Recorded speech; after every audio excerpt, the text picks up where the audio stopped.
indivisible, with liberty and justice for all. The Tri-Creek School Corporation of students, staff, and community endeavor to be a recognized leader for high achievement and exceptional growth. Innovative and equitable approaches build upon strong community pride and provide all students with well-rounded educational experiences to prepare for future successes. Engaged to learn, Equipped to achieve. Empowered to succeed. We'll reverse that over to the next time. Starting on the other one. He's trying to trip you up. I know that. Alrighty, Making welcome sure I'm not everybody. sleeping. Is there any additions or deletions to the agenda? Nope. Alrighty, no public comment on agenda-related items. Business operations. Approve the recommendation to. This is different order, huh? Normally superintendent's up here. All right. Approve the recommendation to award the bids for the Lowell Middle School 5 through 8 conversion additions and exterior improvements. So we have Chris Bufcheski in the house tonight. He's available to answer any questions regarding any of these bids. All right.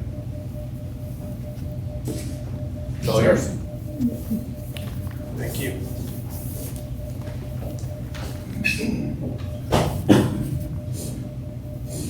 It's not on, but I see. Not on. It's not on. You guys hear me okay? Yep. All right. Thank you, Superintendent Anderson, members of the board. Chris Francesco with the Skilling Corporation here to seek award to issue contracts to the following contracts for the Lowell Middle School 5-day improvement project. On September 21st, we received bids for the school corporation, and I'd like to add that we received 30 bids for 10 bid categories. We think it was an outstanding, we believe it was an outstanding achievement here to receive this many bids for this type of project. So with that, I would like to mention the contractor's name, bid category, contractor's name, and contract, the total contract. So we will be awarding on base bid with alternates 4 and 5. And those contractors are, the first one is a combination bid, number 1 and number 4 bid category, which is general trades and metal studs and drywall. The contractor is Gibson Lewis. Base contract is $2,154,000. Second bid category is masonry, Adams Masonry, with a contract of $48,000. Number 3, roofing and sheet metal and composites. Contractor is Corellis Roofing. Their cost is $493,157. Next bid category is 5, painting, Osterbond and Sons. Contract is $111,675. Number 6, bid category number 6 is carpet, resilient, and sport flooring, Midwest Tile and Interiors. Base bid is $227,656. Next bid category is casework. And that goes to the lead company, $93,460. Bid category number 8, plumbing, Bloomfield Mechanical. Contract is $85,675. And number 9, HVAC, sheet metal, fire protection. We lumped them all together in one to gain economic scale. Gatlin Plumbing and Heating. Contract is $405,714. And finally, number 10, electrical/technology. We'll go to MCOR Higher Electric. Contract is $1,073,000. So with that, seeking award to release contracts. All right.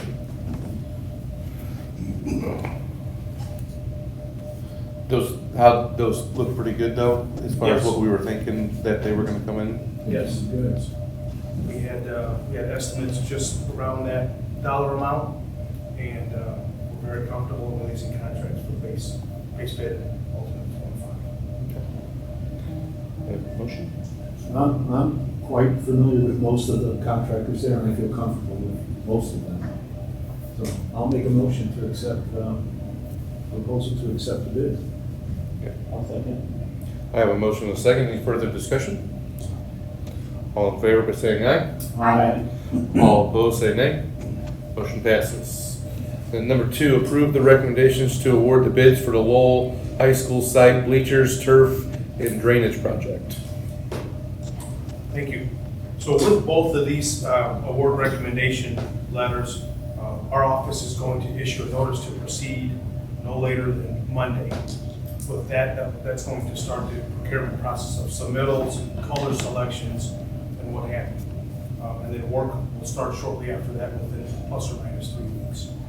So next scope of work is the bid package number 1 for the high school, site work, bleachers, and turf. So in that scope of work, we captured foundations, we captured all the turf, all the bleachers, all the electrical. We captured some of the south off of Commercial Avenue, Moon asphalt, as we call it, and the new parking lot near a new administration area. So those bids were received on September 20th, and we had a total of 5 bidders for only 2 bid categories. And those bid categories are site work and utilities, and that responsive low bidder for number 1 was Goff Inc.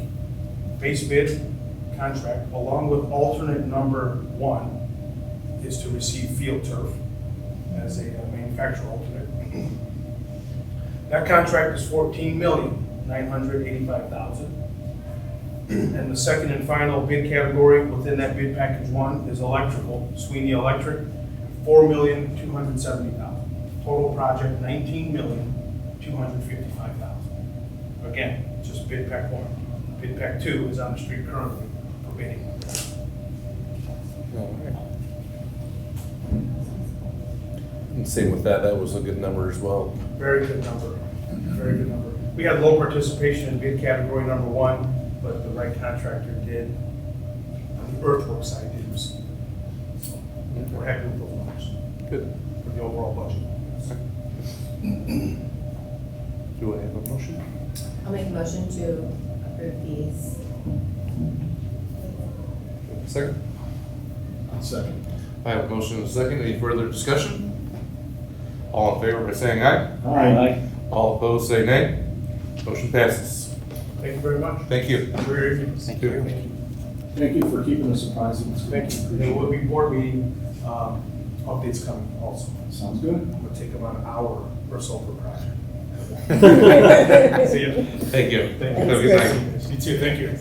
Number 3, approve the proposed overseas study trip for the Lowell High School students who are taking and have taken or who have the opportunity to take World History AP or World History, AP World History, or AP European History classes, any senior, junior, sophomore, or student to Greece, Athens, Olympia, Argolia.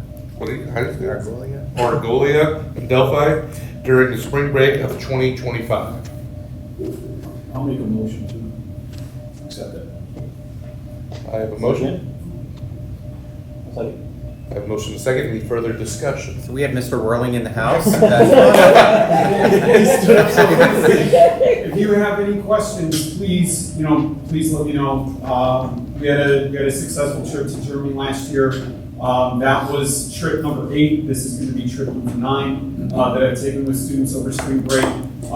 They're great opportunities for kids to get out, see the world, and experience things that a lot of times they don't get to really experience, here at home. Even when I've done the domestic trips, when we've gone to DC or Boston, New York and stuff, they still get those experiences. But thank you very much. Really, if you have any questions about the trips, how they work, or anything like that, please don't hesitate to ask.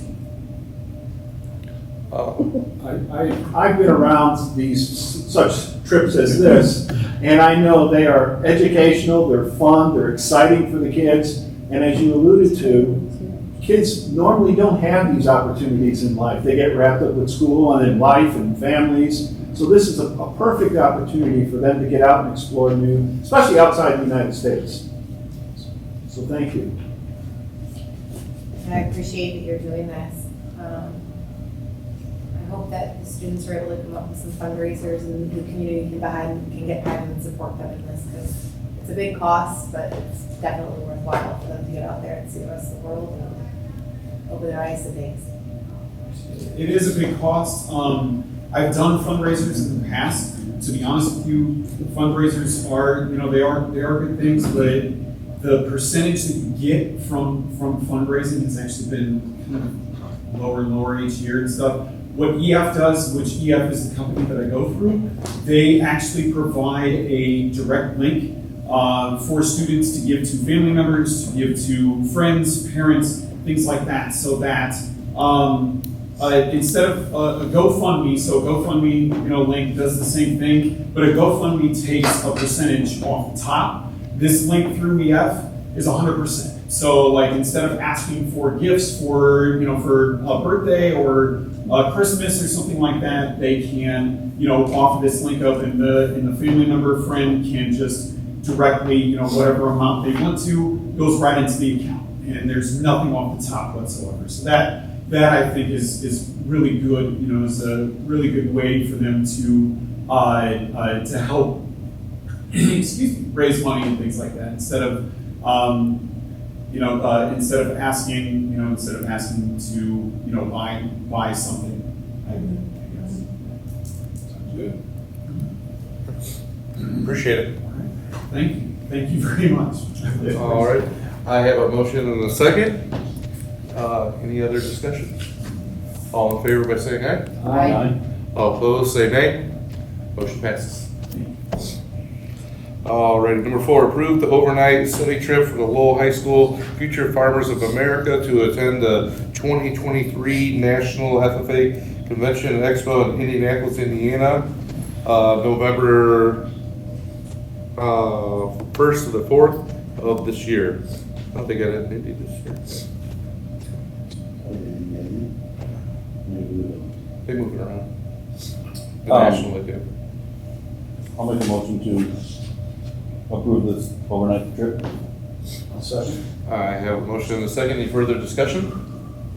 All in favor by saying aye. Aye. All opposed, say nay. Motion passes. Number 5, approve the overnight athletic trip for the Lowell High School girls basketball varsity team to participate in the Lebanon basketball tournament at Lebanon High School in Lebanon, Indiana on December 27th to 28th of this year. I'll make a motion to approve the basketball trip. I'll second. Have a motion and a second. Any further discussion? All in favor by saying aye. Aye. All opposed, say nay. Motion passes. Superintendent's report. Yeah, so a couple of weeks ago, Dana and I met with Town Manager Craig Hendricks, Parks and Recreations Lady Cindy, and Town Council Member John Yelkish. And we talked about partnerships between the school district and the town.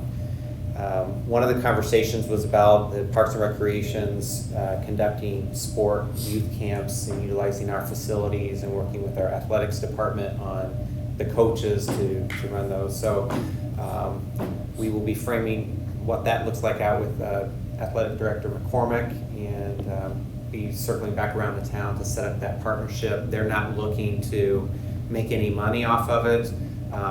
Really, we just want to provide the opportunity for kids. The State Board of Accounts does not afford compensation to our coaches by us during the summer. So this would afford an opportunity for maybe more camps that take place out in the summer. The adult gets a little compensation. Any left over, the town was receptive to even donating back to this program. So that could definitely be a win-win for the community as well as the sports teams. We also discussed possible leasing agreements, kind of like what we did with Pop Warner. So we have land in excess. But the town, they are needing land, right? And so how can we synergize taxpayer money? People pay taxes that go to the school, people pay taxes that go to the town. How can the school and the town work together to maximize the finances of our community? So we pitched some possibilities. So specifically in scenario number one, over at the Oak Hill property, you've got the old middle school football field, which now Pop Warner leases. That would not change. And then there's a lower field, which Pop Warner leases, which would no longer change. But then you have all of the other surrounding land. And currently there's some ball diamonds, and there's a lower area, and then kind of a middle area, and there's even an upper area on the back hill.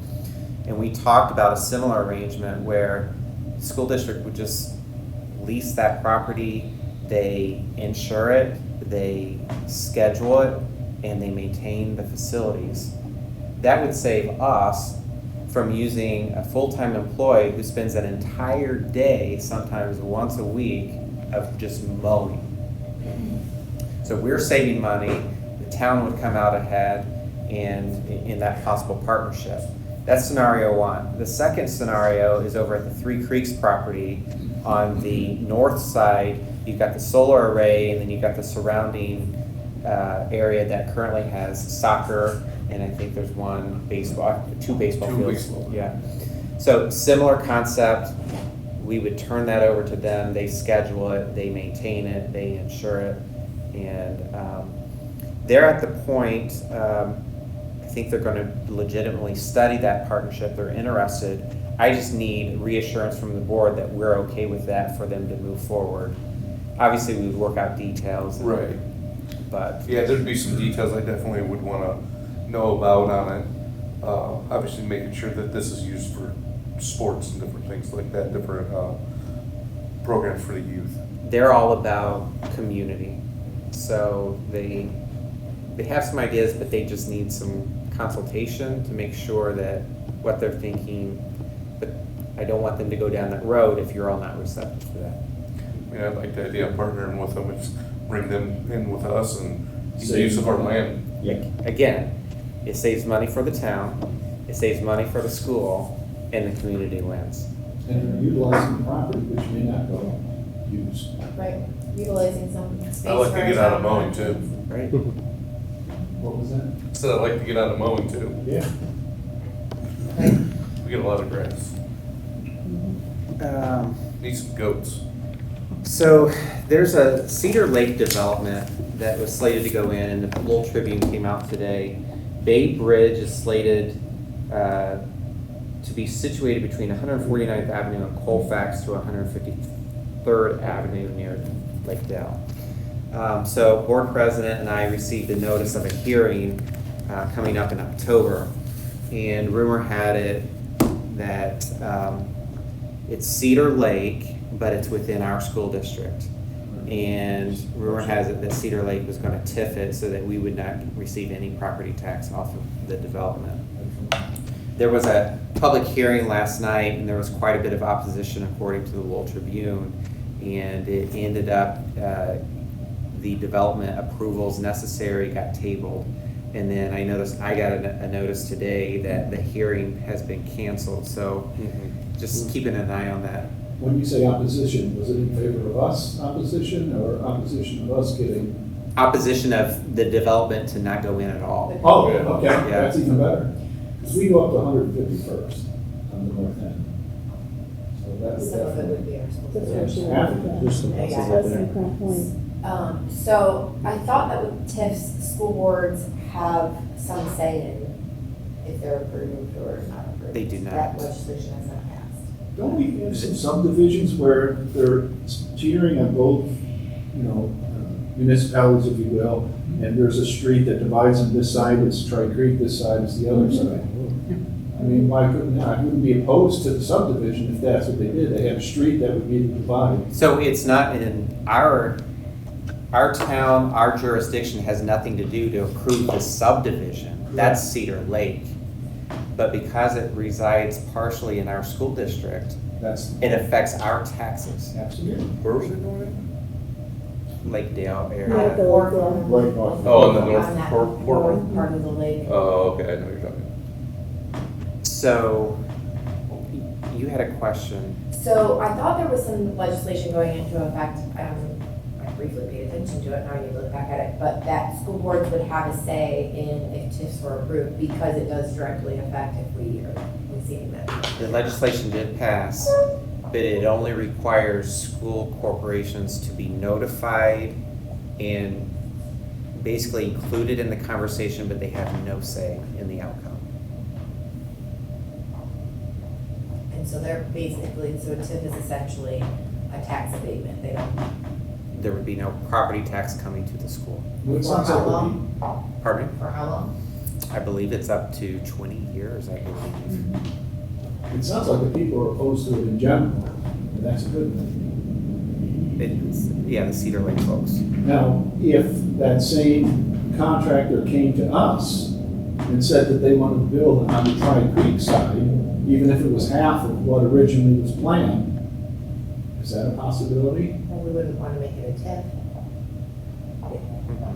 They're trying to make it a TIF, so they're paying taxes. And Cedar Lake has the same for that, which is confusing.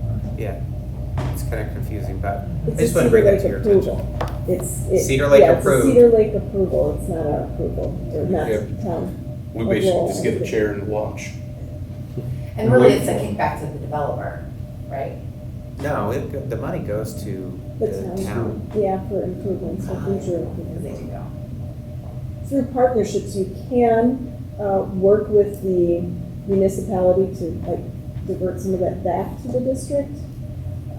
But given that they've got Hanover schools, Crown Point schools, Tri-Creek, and a couple privates in their, townships and their whole jurisdiction there, it's hard for them to say, okay, you're gonna give Tri-Creek a break, but not Hanover when something comes up elsewhere. So Cedar Lake's a little hesitant on that.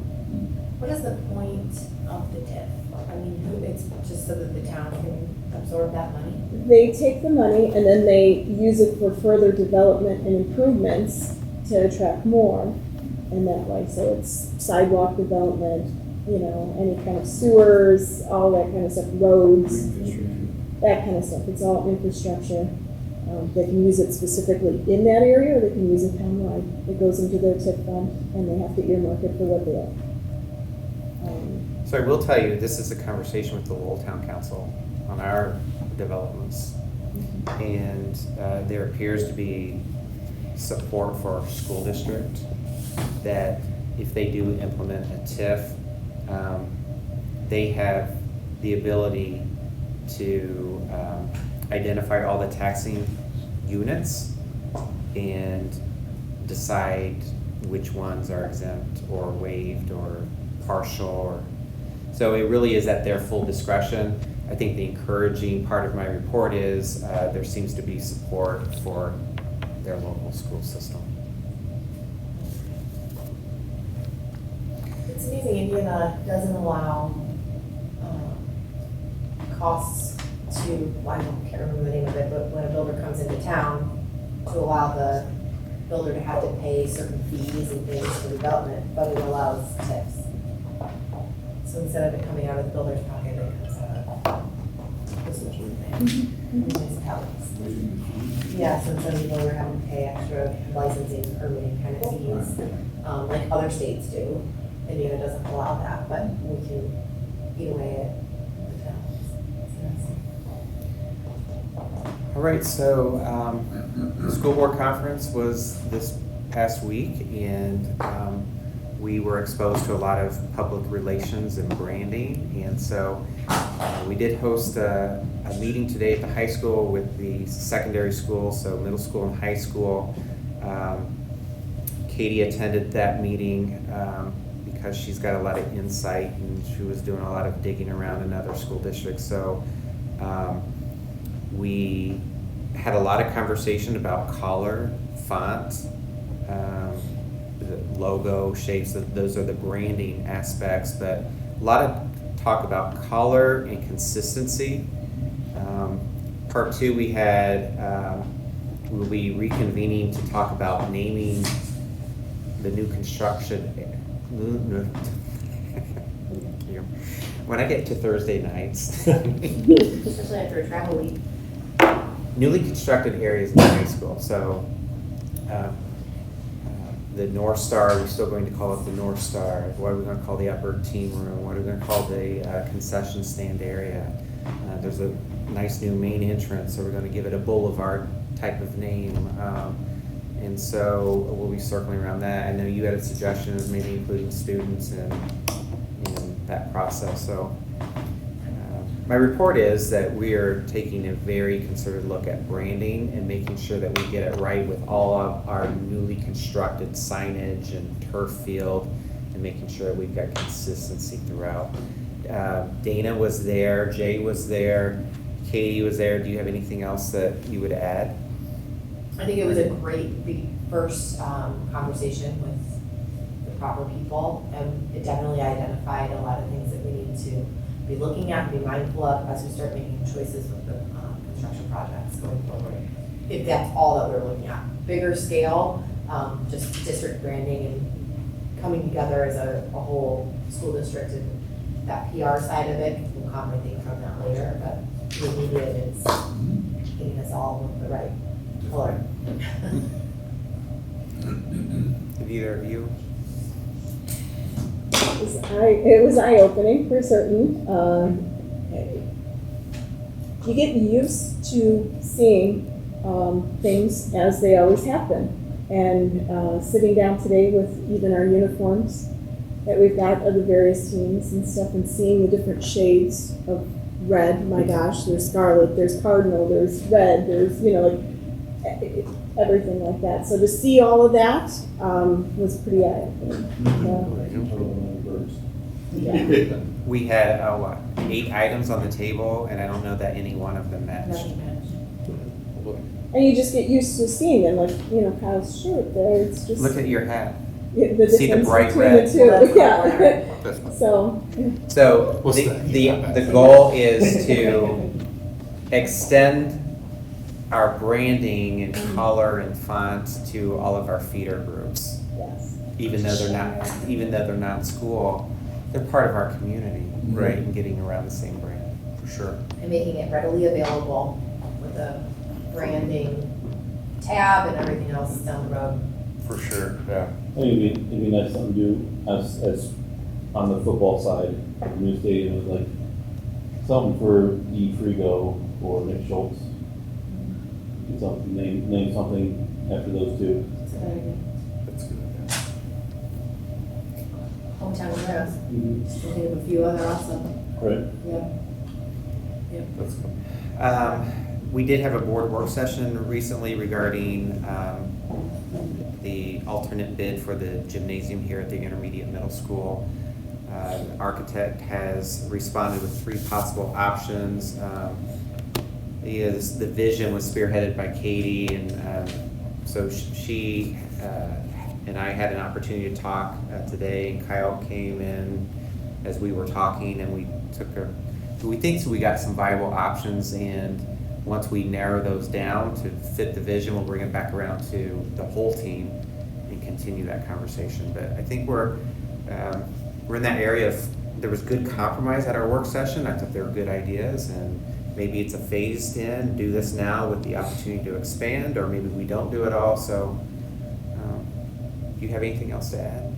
I think it's being led by keeping the community in mind and community use. So the same idea with our partnership with the town and parks is keeping that in mind as we start to build things and make sure that the dollars we're spending are being spent for a broad use for our town.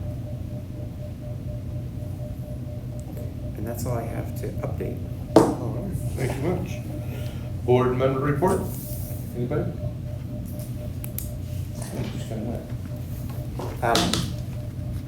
You were the only school district represented in a complete ballroom that could recite your core values. That was awesome. That was why they're important. That's right. When you get a keynote speaker that says they're important, they're important. Alrighty. Approve the minutes of the meeting held on Thursday, September 14th, 2023. I'll make a motion to approve the minutes. Second. I have a motion and a second. Any further discussion? All in favor by saying aye. Aye. All opposed, say nay. Motion passes. Curriculum, instruction, and assessment. I'd like the board to first know that I did not get this color hex approved from the conversation that took place previously. As soon as you give me that hex color, I will make sure that the presentation is updated. Whatever color you want to say that is up there. So Rainbow around apologies here. in light of the most recent conversation.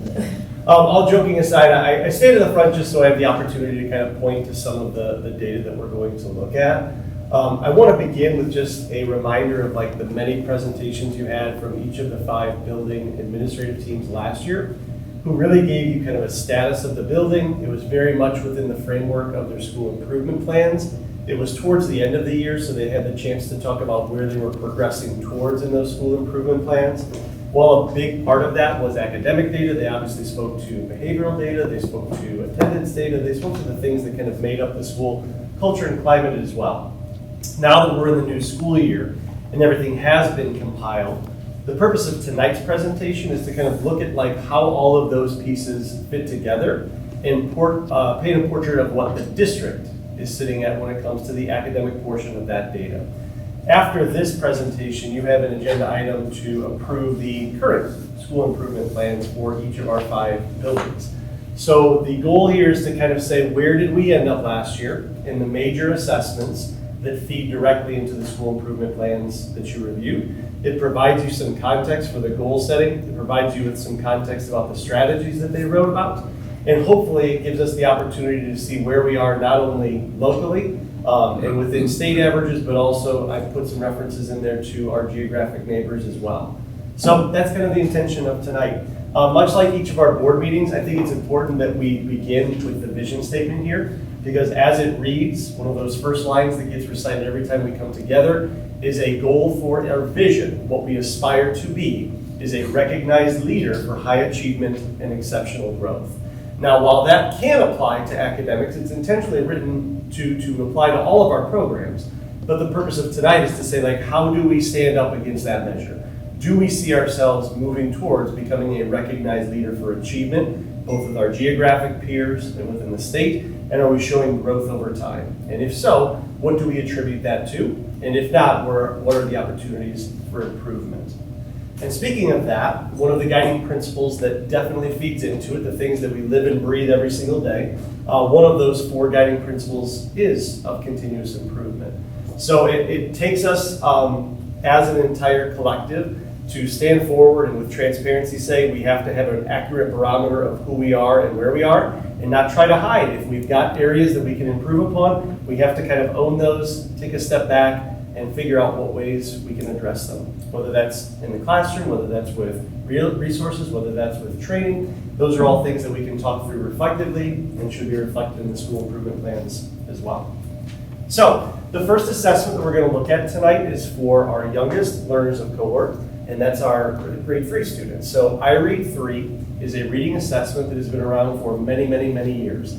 So unlike a lot of state assessments, iRead 3 is the one that has gone through the littlest change over the past decade plus. So iRead 3 is given to 100% of 3rd grade students, and it's supposed to determine if they are on grade level readers. It's a very short test. In its current state, it's like not computer adaptive, meaning that you're getting harder questions or simpler questions. It's the same test for every 3rd grader that takes it. Now in the future, there are some changes that are coming to it, but the data that you see here is to that tried and true, no changes, iRead 3 assessment. You know, many of our board members have students that are in schools or have gone through it. You'd be familiar with getting those iRead 3 results. So what you can see there is post-COVID, when we came out of the pandemic, our school pass rate of 88.2% in 2021, which jumped up to 93.7% in 2022, which further increased to 94.8% last spring. It's important to note that these students take it in the spring, but they do have a retest opportunity in the summer. And if those retest scores come through and increase, so let's say we had 20 kids that didn't pass, that increase does factor into the overall percentage. I mention that because when we get that list of students that didn't pass, you get results very quickly. We have very intentional 4-day per week, 6-week after school programs for those students where they're getting direct instruction, remediation, and support in anticipation of when they take that summer retest. So we have programs of support to help those kids out. Here's some of that, like, are we becoming a recognized leader? So as we look at this data, first and foremost, we rank in the top 8% in Indiana for IREAD 3 scores. That's incredible. So top 8% there, and when we look with our geographic peers, I really look at like 10 schools primarily, and I'll reference them throughout. They include, to our north, Hanover, Crown Point, Lake Central, Munster. Getting a little bit to the east, our Valparaisos, Duneland, East Porter, Hebron. All of those kind of make up what I would consider our geographic peers, conference peers in athletics. The only school of all of those that is above us is Union Township in 2023, and they set the bar very high with a 97.1%. All of the other districts that I made mention of, we are above with a 94.8%. So when we talk about recognized leader, that's one of those opportunities that we can celebrate. It must be very top of the tier. I think Andy told me that they were recognized as a blue ribbon school. One of their elementaries was last year, so that. No, this year. Oh, this year. Right now. Okay, which would speak to that. So that's in Porter County. So we're the highest in Lake County. It's important to note here that the state offered the opportunity to begin giving the IREAD 3 test to grade 2 students. That way you had more data on them about where they were as readers. That transitional year of grade 2 to grade 3 is pivotal. It's when you make the shift from learning to read to reading to learn. And that's why they put that test at that point. We've given that test to our grade 2 students because we want to know that, we want to see that data. So in 2023, 57% of our second graders passed that test a year early. They don't have to take IREAD 3 as third graders now. So they're off the docket, like that counts for them and moves them forward. So we'll be giving it to all of our second grade students again this year. So will those numbers of passing carry over? They will. So we're pretty much going into 2024 with a 57% rate, and we'll only build upon that. Yep, good question. And then thinking of the Department of Education, they're doing a lot of work around the science of reading and making sure that schools are trained in a set framework of the science of reading, have specific materials and resources that support the science of reading. The state has set a goal that by 2027, their average will be at 95% pass rate for IREAD 3. You can see that we're already creeping up to what that goal is well in advance. And I think with adding that grade 2 administration of the assessment, we're going to see that mark get exceeded. So continue to be a recognized leader. The next spreadsheet here is we're going to jump into iLearn Math.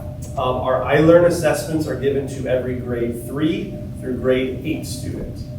So they take this in the spring in its current form. The iLearn assessment went through some big changes that year of COVID, 2019-2020. There's obviously a gap year when we didn't take it that 2020 year. So I'm going back to when that stabilized what the bullseye was, what the target was. So you've got 21-22 data and 22-23 data. So a quick walking tour of what you see is across the top, it's each grade level. It's not broken down by building, but rather all 3 of our elementary schools or our middle school collectively. You see what the proficiency rank is, so the amount of students that passed that iLearn Math assessment. You then see the ranking, which is the total amount of districts in the state of Indiana and where we rank overall percentage-wise. So for example, if we look at grade 3 in 21-22, we ranked in the top 13% of the state of Indiana. That improved to the top 12% in 22-23. One that's really quite impressive, I hope is leaping up to you on the screen there, is if you take a look at grade 5, those students were in the top 5% in the state of Indiana, jumped to the top 4%. So to know that you are ranked 16th out of 360 corporations for grade 5 students performing on iLearn, it's pretty incredible. Well, the year before, they would have been in 4th grade. That's correct. So that's that's So you absolutely, what Katie's showing there is kind of, rather than comparing apples to oranges of saying 5th to 5th, because those are different kids, If you want to see in terms of apples to apples, you could take that grade from like grade 3 to 4, 4 to 5, 5 to 6, and on down the line, because those are the actual same kids taking the test. You notice that percentages drop in achievement across the state once you get to that middle school assessment, so it's not just a Tri-Creek thing, you see a dip there. But what I think is really impressive is we've made some very intentional curriculum changes with what was happening in math, because we saw such tremendous results at the elementary level. The adoption of new materials, training was really important, as you see grades 6, 7, and 8, 22%, 17%, 35% are all increases. I think it's also really important to note that there was a focus last year on dabbling with professional learning communities. We're building principals and assistant principals were viewed as instructional leaders, sitting at the table, looking at the data, looking at the micro level of individual questions and specific skills, and the impact that that can have when you have that leadership. So that's a big part of what Mr. Anderson has brought to the district, knowing from his past experiences what tremendous impact the professional learning community can have on increasing achievement and showing that growth. So in the final column there, corporation summary, when you pull it all together, we have advanced from the top 14% in the state to the top 11% in the state. So again, we've got a lot of great stories to be told there, where the majority of them are showing increases, where we have a couple of outliers where there's a dip, but again, overall consistency. It's important to triangulate our data, to not just look at a single assessment, to kind of see where we're achieving at a given time. That is microscopic, so I'll kind of show you. This is the NWEA assessment. So NWEA is a progress monitoring tool that is given 3 times a year, fall, winter, and spring. The benefit of NWEA as a supplement to iLearn is all of those iLearn questions are grade level bands. So you're never gonna, like if I'm a 7th grader taking a 7th grade math assessment, I'm only gonna get 7th grade questions. When I get into NWEA, the spectrum opens up. So while the majority of them will be grade level, I have the potential to go above and show that I'm achieving at grade level above, like if I'm a current 7th grader, potentially at a 9th or 10th grade level, which many of our students are. Likewise, we can see some of those students that are not performing at grade level below that mark, and it helps to guide what interventions we would put into place there. So even though this is very small, and I'll gladly share this, each of these on the left indicate a different grade level. The first subsection is how they achieved in the fall. And in order to show growth, we have how they achieved in the spring. What is quite extraordinary here, and I put in phone calls to NWA product engineers to ensure there was no glitch, is that our students were in the achievement percentile of the 81st to the 97th throughout every grade level, K through 8, that is assessed. And I'm like, that can't be. There's got to be a glitch, because over here, this column is what they call the school conditional growth percentile. Meaning, like, if I was to compare myself to like peers, how much did I grow? If I'm 50th percent, I'm just like my peers. Anything above that means I'm growing at a more rapid rate. Those numbers are small. The smallest is the 91st percentile, and it looks like 8 of them are the 99th percentile. So our kids were growing at the 99th percentile in terms of math from fall to spring. So I talked to those product engineers. They said that is a representation that they're starting where they should in the fall, but because of your core curriculum, they are growing light years beyond what the expectation is as they go throughout that school year. So that, I mean, those numbers are incredible. We should get extra funding for that alone. I would like that. These diamonds that you see are kind of a visual representation of that. So to intersect the diamond would mean that you met your growth target. The reason the diamond is higher when you go to kindergarten is because they're your youngest learners. They have the most to learn. They grow the fastest and with the most gains. So while the diamond goes down, that's not a bad thing. That just means the older you get, the more you top out on the test. But what's impressive here is the blue bar represents our actual growth. And so the goal is to intersect it. This is what we did, which is why you see it in the 99th percentile. And again, I'm happy to share this presentation so you can see some of those numbers a little bit more clearly there. Very similar structure here for iLearn ELA. This is an area of need for us. So when you see some of those percentages from math especially when you had like that 5th grade example and the 4th grade the year before. You see us more in the teens when it comes to ELA. So from that 21 to 22, there's gains, but you also see some dips and you also see some stability. The overall percentage remains the same, top 11%, top 11%. Nothing to scoff at, it's good achievement, but we've recognized that this is one of our opportunities to improve upon. The data I want to show right here that kind of validates something that Mr. Anderson has pointed out to us is when you look at, there's where our target is. You didn't see that, Jay. Here's where our target is in the diamond. You can see that in those K1-2 grades, we're exceeding or meeting that. That's when the students are learning to read. What you notice is we start to drop a little bit below that when they're doing more intentional things, authentic application, discussing texts, written responses to text. That starts to go down a little bit as our kids get older. So whether or not we can pinpoint that now, we can't, but that's kind of the conversation is, do we have something in our Tier 1 curriculum in grades 2 through 8 and beyond that isn't allowing them to reach that level of complexity with what they're doing with their reading comprehension? And if so, what can we do to address that? I will say that it's been a pleasure so far in the year. I sit with every elementary ELA PLC, middle school ELA PLC, and high school ELA PLC. Not as like somebody for accountability, but like as a participant, as a thought partner. And it's been a joy to kind of sit in, talk about their curriculum maps, look at those skills, develop assessments, and eventually work towards the goal of kind of getting those student artifacts in and analyzing what's working and what's not working. So we have a lot of room to grow here with ELA, still worth celebrating in the top 11%. We want to see even similar things to what we have with our math story. This one just combines both of them. So at the state level, they will always respond to student percentage that passed both ELA and math together. I'd love to see that gain, and you can tell what the impact of the math is kind of carrying a shift from the top 13% to the top 11% overall when you collectively look at grades 3 through 8 there.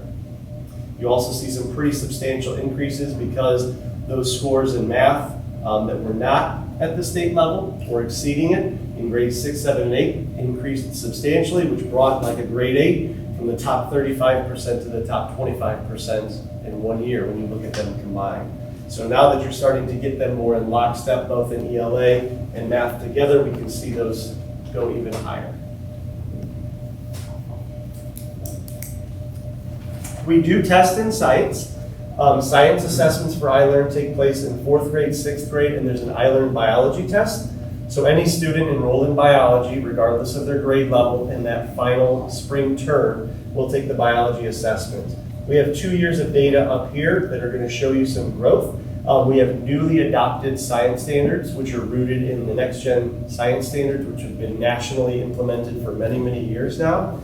We've been really intentional in making sure that there are like hands-on, inquiry-based learning opportunities in our science classes. At our elementary level now, for going back pre-COVID, we intentionally put a STEM special as the 5th rotation. So it used to just be PE, library, music, art, and then you would double up on that 5th day. We were able to put the STEM special in there so that that became one of those rotations. It's directly aligned to a computer science and STEM scope and sequence, grade level that scaffolds up so that 100% of kids get it every single year, K through 5, which then feeds into a 6th grade class that they take around computer science. It's currently called digital citizenship. 100% of kids take that. They then shift in 7th grade to a PLTW course within the Gateway module, and then they take Intro to Computer Science as an 8th grade student. So all of that is in addition to science instruction. So that commitment to computer science and STEM is above and beyond what they're getting with just good old-fashioned science standards. So when you see like a jump from 14% to 8%, 20% to 17%, 15 to 10, you see those increases. I think it's both the core curriculum you see working at the science level, but also Tri-Creek's commitment to make sure that those hands-on inquiry-based things above and beyond what's happening have been a part of our commitment as well. There's only one grade level that teaches or assesses social studies, I will say that like in talking with our elementary teachers, especially our 5th grade teachers, social studies is oftentimes sacrificed in our current model with the amount of minutes that we have. And what I mean by that is for those kids that are below grade level readers, they're often pulled for like intervention during social studies time. And we don't like that. We want to find solutions so that they can get both that intervention, that grade level support, and even sometimes below grade level support, but still be pushed with their social studies content as well. So that's a challenge that we face. I think that that percentage reflects that some of those things are happening, especially for low learners that are below grade level when it comes to reading comprehension. So we want to make sure that we're being intentional and allowing the opportunity for good, sound social studies instruction as well. That is the only grade level that is actually assessed with us. This comes from the Department of Education just because everything I've shared is our current reality. This is what's coming down the pipeline from the legislation. So what you see here in the first bullet is that beginning next year, there will be an opportunity to opt into the brand new assessment framework for Indiana. So schools can opt in for it, but you're still going to be held accountable to iLearn. So I'll be coming to the board to kind of talk about that from working with the committee if that's something that we want to approach to give our kids that experience. The design is as such. There are 3 checkpoints. Think of like a fall, a winter, spring. Sounds kind of familiar to NWA, doesn't it? And then at the end, there's a final summative. All of these are cut back in terms of time commitment, quantity of questions, scope of the skills that are being assessed. But the idea is that checkpoint 1, 2, and 3 are not reported to the state. They're used for local purposes like we would use NWEA to inform instructional planning and decision making to ensure that they are prepared for that summative that comes in the spring, which is the iLearn, which will go into accountability. So what I see writing on the wall wise is we get formative assessment grant funds, which allow us to pay for NWEA. Right now, there is a list of 5 that you can choose from which one you want to implement. It's like we have Curriculum Associates and iReady, you've got NWEA, and a couple of others. We've committed to NWEA for almost a decade now. I kind of foresee, because iLearn, which is owned by Cambrian Assessments, national company, they have a similar progress monitoring tool that is computer adaptive, student-centered, 3 checkpoints. I foresee that rather than schools having local decision about which one they choose, we're going to be prescribed to use the new Cambrian assessment model to hit those 3 checkpoints and then give the iLearn, which would potentially mean that we don't have NWEA in the future if we make that transition. Now that is just Kevin making inferences, but it seems to be a shared inference with folks that sit in my seat at other districts around the state. But that's the new model. The forced implementation year is 25-26. So next year we could pilot it. The following year, everybody will be on that model. I have one final slide. This is our SAT data. So the SAT data, again, a little bit small up there, so I'll kind of walk you through it. I've tried to blow up on the side what you're seeing here. Each of those different diagrams that you see to the right, those infographics, the top one here represents Lowell High School. So we had 239 test takers. This first column is the percentage of students that met both benchmarks, one in English, one in math. They call it the EBRW. Does anybody know what EBRW is on the SAT? Evidence-based reading and writing is what that is. I was just going to say. You're so close, on the tip of the tongue, right? So the evidence-based reading and writing is your ELA portion in math. So we had 27% meet both benchmarks. The state average was 27%. So we were right at it. For the students that met the EBRW, we were the top 32% in the state, so the top third. For the math, we were in the top 37%, so a little above that third. And for both the top 39%. So obviously this is something that you heard when the high school presented is like a goal area of focus, is how do we get our students who are clearly achieving on iLearn in grades 3 through 8 to be able to retain and perform when they take that high stakes test when they're juniors on the SAT. So trying to take some of the data that we've learned within our practices of looking at standards and essential need of support, working in the PLCs and honing in on instructional practices, and trying to gauge that better because they don't have an iLearn, because they don't have an NWEA, they don't have those norm reference tools like we do in grades 3 through 8. We're trying to create that locally so we can start to see those numbers that are in the top third or even a little higher get down to those top 10% type of numbers that we see on iLearn. Because I can tell you our geographic leader is Munster. So when I gave you those 10 schools, their EBRW is 82.1. That's huge, right? Our EBRW for 22-23 was 53. That's that green bar right there. Their math was 66.6. Ours was 30. Their combined was 63.5. Ours, we said, was 27. So that's the geographic, and also they're a recognized state leader. They're very high in the state. When I think about kind of the median of our geographic peers, Crown Point kind of fits that mold. So you see that they're a little bit lower than Munster, 63.9, 42.9, 40.3, because Munster is clearly the outlier there. But still, it kind of gives us a target of if we want to get in the middle of that pack and then start to move up in those categories, the geographic median of those 10 schools is well represented by what Crown Point is doing right now. So again, you'll be able to see that a little bit better. The important part there is that you just have a school column, a state column, and a total group, which is the entire state of Indiana. So you can take a peek at that, and I'm happy to flesh that out as well. I know that that's a lot, but we wanted to kind of at least give you guidance because so much of what you saw in that SIP was either about iLearn or SAT. That's kind of where the schools were last year. That then informed what should we set our goal percentages at for our school improvement plan this year and what strategies will we have beneath it.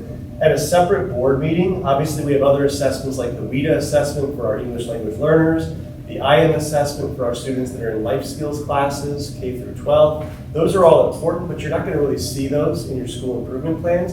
So we thought it would be more appropriate to maybe do like breakout small presentations on each of those and even invite our Director of Special Education from NISEC to maybe speak to some of the things that are happening with those more specialized tests.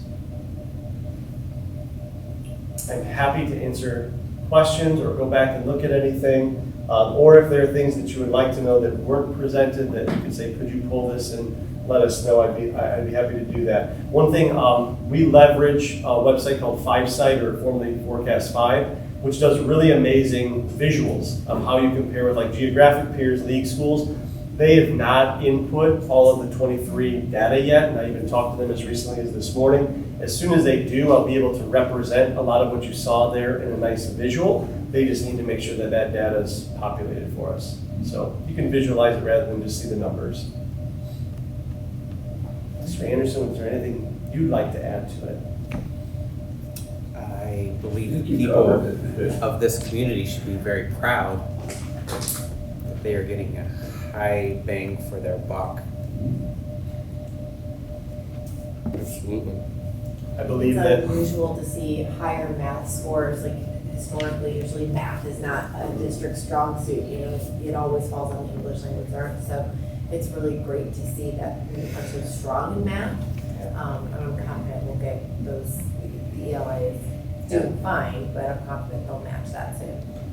I take a ribbing now and then because a decade ago, when we were starting to look for like beat schools like us that were scoring through the roof, Brownsburg was the first one that I came to, because Brownsburg has a very similar free and reduced population, similar socioeconomic demographics. They're much larger than us, but like their kids walking into their schools kind of look and talk and sound like our kids, but they are constantly in like the top 3% of everything. So we've done site visits there, we've seen this working. They have a system of PLCs that has been embedded for many, many years now, which speaks very much to like our vision for what we want to achieve, to get that level that's going to support. So do I aspire to be up there and be Brownsburg? Absolutely. I feel like I want that to be the school that people are Googling and saying, how do we come and do a site visit at Tri Creek School Corporation and see what they're doing, because they're a small district.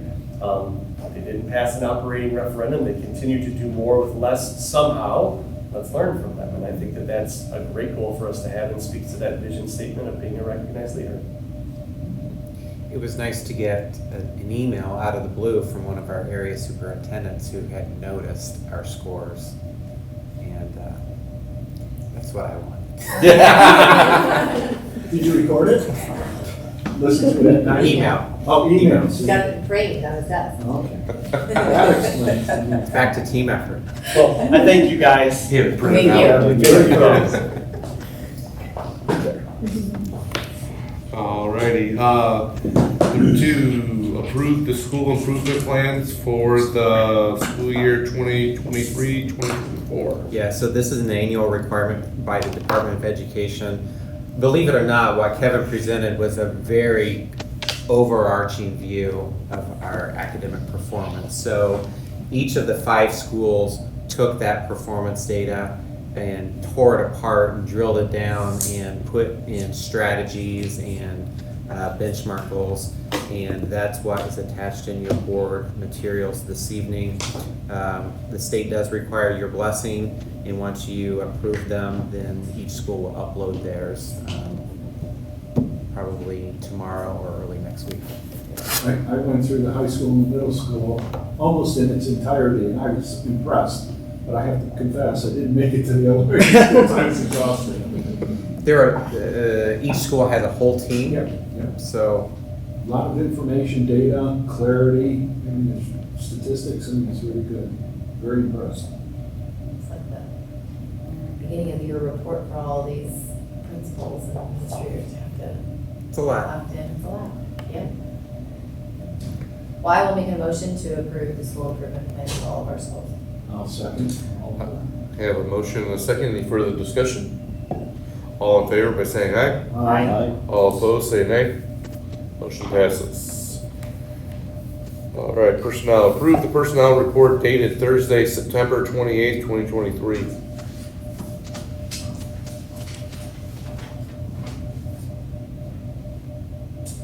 I'll make a motion to approve the personnel report. I'll second. I have a motion and a second. Any further discussion? Happy to see some Lowell people on these hiring lists, former students, and Right. athletes, coming in and coaching. It's really good to see that for a program. Yeah, Who's Benjamin Mahar? Is he a teacher? Mahar? I don't know that one. No, I believe, I don't know his background, but Yes, actually, I can tell you. he's from Lowell. He is Woman from that Lowell. knows everything. Okay, 'cause I thought I was Patty just told me But updated I on think he it. coaches out of, his coaching is out of state. He has coached college D1 at Valpo, Yeah. turned 2 high school programs around, is an educator at Lake Station, and a Lowell president. But kids in district, I thought Patty told me that there was that's awesome. yes. That's really applications on in the school. Yeah, Barry Shavitsky's gonna be. I love all the free work we get out of Cleveland. Like communications. I think all I heard for information instead of going to Google. Right? It's called, call him Katie. Don't Google it. Call Katie. Oh, boy. All right. I have a motion and a second. Any further discussion? All in favor by saying aye. Aye. All opposed, say nay. Motion passes. All right, the rest of these are donations. Number 1, accept a donation from Tom Krusica, Project representative of RKM Fireworks Company, in the form of fireworks shown for the Lowell High School Girls Soccer Senior Night, valued at approximately $5,000. Mr. Cruises. Cruza, his daughter is a student at Lowell High School and is a senior on the girls soccer team. Number 2, accept a donation from the Lowell Athletic Booster Club in the amount of $500 to help the athletic extracurricular account for bus transportation. Number 3, accept a donation from the Lowell Athletic Club in the amount of $1,008 to help fund the Lowell High School volleyball extracurricular account for donations to the Side Out Foundation and the Lung Cancer Foundation in the amount of $541 to help fund the Lowell High School girls soccer extracurricular account for donations to Phil's Friends. Number 4, accept a donation from the town of Lowell in the amount of $150 to help fund the Lowell High School choir extracurricular account for compensation entry fees. competition entry fees. Number 5, accept a donation from Catherine Yelklich of Lowell, Indiana, in the amount of $1,000 to help fund the Lowell High School Theater extracurricular account for the fall and spring plays. I'll make a motion to accept all the donations. Second? I have a motion and a second for the discussion. I want to point out the donations from the town and Catherine Yelkich. Just goes to again point out that partnerships that have been created and the relationship that has been created with our town. To see this is so exciting, and it speaks volumes to everything that you've been working on and Absolutely. doing with our town. Absolutely. And I saw over social media the positive outcome for the fireworks. People were wishing that they knew about it so they can actually have sat and waited for it, but the majority of the conversations were very positive. It was so special. For both Like, teams. Yes, for For both both teams, teams, yes. yeah. The other team was so, as excited, if not more. It Yes. was so special. So what a cool opportunity, and We what makes need Lowell to awesome. Keep it doing that. You got an endless supply? Valpo has a Said, budget for it. I asked if he did the fireworks for Labor Day. He said he did them for the 100th parade. But he said he keeps going to Lowell to try to do them there. And he said they keep denying it. But that quite shows. It was incredible. Little 16. That's good stuff. Alrighty, all in favor by saying aye? Aye. All opposed, say nay. Motion passes. Alrighty, public comment on non-related agenda items. Just got one. Yep.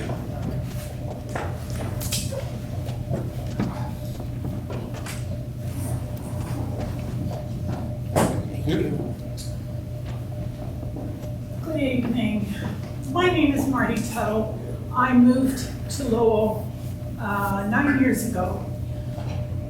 I am here because I believe in education, I believe in school boards, and I think that the education of the community is what really makes the community rock. I am also here because I don't have any kids in school. And I don't know what's going on with the school district, but I live on a street that is filled with wonderful elementary school kids, and I'm the resident elder on that street. That being said, I didn't really know why I was coming here tonight, but to hear what is going on with you as a board, with you as a superintendent, and curriculum, and all of the people who really make it happen, I am very impressed. I am very proud to know that I am in a community that not only has a vision and a mission statement, that recites it at the beginning, but really lives it and make it come alive. So I am here to say thank you, to applaud your efforts, and to offer my volunteer services in any way that I can.